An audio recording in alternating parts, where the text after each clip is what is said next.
Assalamualaikum warahmatullahi wabarakatuh. Perkenalkan, nama saya Nadia Putri Eka Salma, salah satu anggota kelompok kajian ke-10 tentang bab mawaris. Bila seorang muslim yang memiliki harta dan meninggal dunia, maka wajib beberapa hal ditunaikan terhadap harta peninggalan atau tirkah. Tirkah sendiri berasal dari bahasa Arab taroka yang artinya meninggalkan atau peninggalan.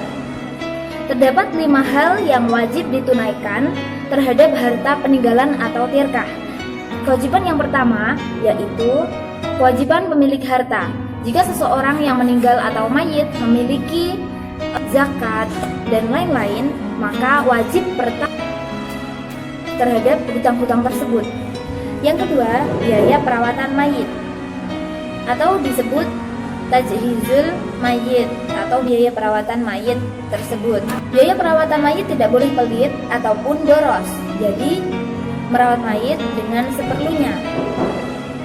Yang ketiga, hutang-hutang milik mayit harus dilunasi terlebih dahulu dengan menggunakan harta peninggalan tersebut. Yang keempat, melaksanakan wasiat. Jika seorang mayit memiliki wasiat, maka harus ditunaikan terlebih dahulu, baik dengan harta ataupun yang lainnya, terutama penggunaan harta peninggalan atau tirkah tersebut. Dan yang kelima adalah pembagian warisan itu sendiri yang akan dijelaskan pada subbab selanjutnya.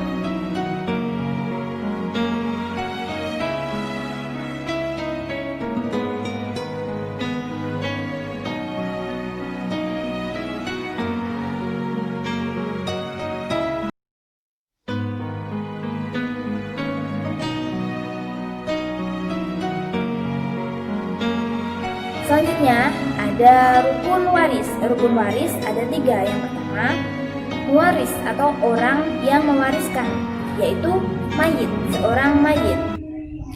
Rukun yang kedua adalah al-waris atau orang yang diwariskan atau orang yang diwarisi. Bisa kerabat, bisa dari wasiat yang karena jalur pernikahan dan sebagainya, kecuali ada halangan atau alasan orang tidak menerima harta warisan. Yang ketiga adalah al-maurus atau harta yang diwariskan yang sudah dikurangi untuk keperluan si mayit sebelum-sebelumnya tadi.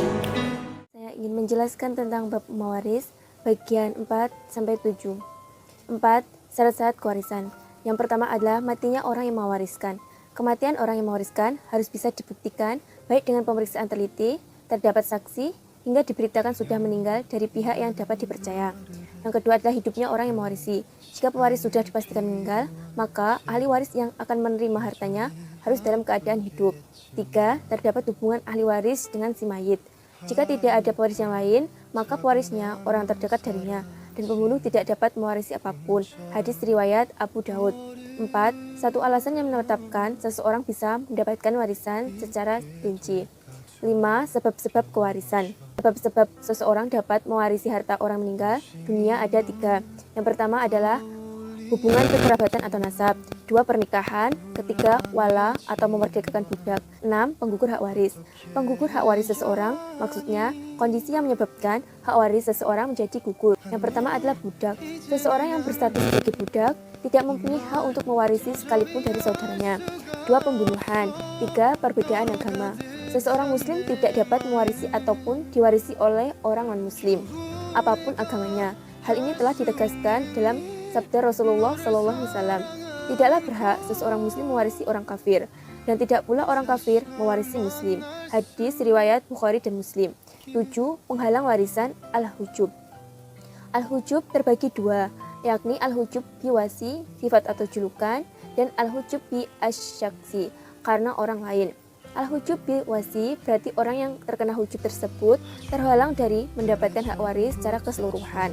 Misalnya orang yang membunuh pewarisnya atau murtad, hak waris mereka menjadi gugur dan terhalang. Sedangkan al-hujub bi as-saksi yaitu gugurnya hak waris seseorang dikarenakan adanya orang lain yang lebih berhak untuk menerimanya. Terima kasih. Kemudian yang selanjutnya adalah ashabul furud. Ashabul furud adalah bagian-bagian yang telah ditentukan oleh syariat Islam melalui teks-teks Al-Quran dan hadis. Dan orang-orang yang termasuk dalam golongan ashabul furud ada suami, istri, anak perempuan, cucu perempuan, bapak, ibu, kakek, nenek, saudara perempuan kandung, saudara perempuan seayah, saudara perempuan seibu, dan saudara laki-laki seibu. Kemudian yang selanjutnya adalah asobah. Asobah ini, golongan asobah ini ia mendapat bagian setelah bagian-bagian dari golongan ashabul furud sudah terpenuhi.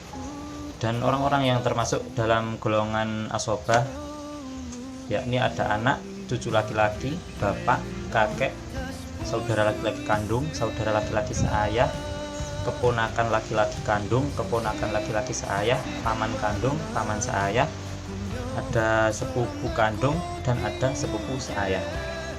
Di dalam asobah terdapat 3 macam asobah. Yang tadi saya sebutkan adalah asobah bin nafsi. Kemudian yang kedua adalah asobah bil ghair, adalah yang pengertiannya adalah ahli waris perempuan yang mendapat setengah jika sendirian atau 2/3 jika 2 orang atau lebih. Nah, ahli waris perempuan tersebut ketika bersama dengan saudara laki-laki mereka akan mendapat asobah bil ghair.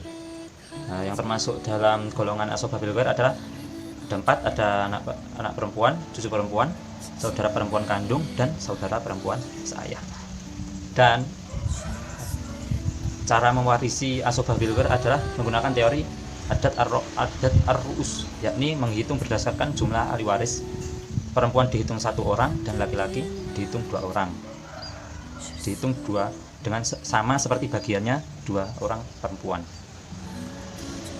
Kemudian ada yang ketiga, ada asobah ma'al ghair. Nah, asobah ma'al ghair adalah saudara perempuan sekandung dan saudara perempuan seayah jika bersamaan dengan anak atau anak perempuan atau cucu perempuan.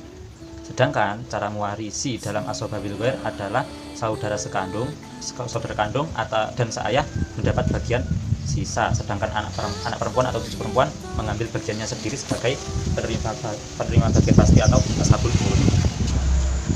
Kemudian berlanjut ahli waris dan furudul muqaddarah.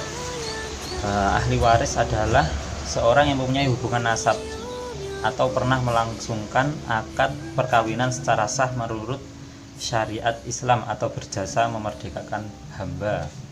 Yang termasuk dalam furudul muqaddarah atau bagian-bagian yang telah ditentukan yakni ada suami, ia dapat mendapatkan setengah atau 1/4. Istri bisa mendapatkan 1/4 atau 1/8. Anak perempuan bisa mendapatkan setengah atau 1/4 atau sisa jika ia bersamaan dengan anak laki-laki, maka ia mendapat sisa. Cucu perempuan bisa mendapat setengah atau 2/3 atau 1/6. Kemudian bapak dapat mendapat 1/6 dan dapat mendapat 1/6 plus sisa, dan bisa mendapat sisa saja tanpa 1/6. Kemudian ibu bisa mendapat 1/3, bisa mendapat 1/6, dan bisa mendapat 1/3 dari sisa. 1/3 dari sisa merupakan suatu kasus khusus ya, namanya kasus Gorowain.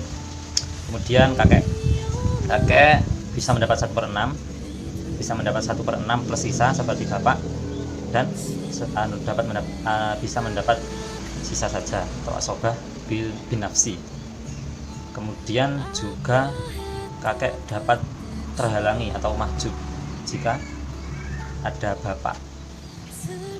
Kemudian ada nenek sendiri dibagi menjadi 2 golongan, ada nenek jauh, ada nenek dekat, dan ada nenek jauh. Nah, nenek dekat itu yakni ibunya ibu dan ada ibunya bapak. Sedangkan yang nenek jauh adalah ibunya nenek dari nasab ibu, dan ibunya nenek dari nasab bapak, dan ibunya kakek dari nasab bapak. Nah, bagian nenek mendapat bagian 1/6 dan mahjub, bisa 1/6 bisa mahjub. Kemudian lanjut saudara perempuan kandung. Saudara perempuan kandung dapat setengah, bisa setengah dari harta peninggalan, bisa 2/3 dari harta peninggalan, bisa sisa, dan bisa mahjub jika ada anak atau cucu laki-laki atau bapak. Kemudian ada saudara perempuan saya. Saudara perempuan saya bisa mendapatkan setengah dari harta, 2/3 atau 2/3 atau 1/6 atau sisa asobah, dan bisa juga mahjub. Kemudian ada saudara seibu. Saudara seibu itu bukan saudara perempuan saja, namun juga termasuk saudara laki-laki seibu, termasuk dalam penerima bagian pasti. Bagian dari saudara seibu itu ada 1/6, bisa 1/3 juga, dan bisa mahjub atau terhalangi. Atau mahjub itu maksudnya tidak mendapat apa-apa jika mayat meninggalkan anak, cucu, bapak atau kakek.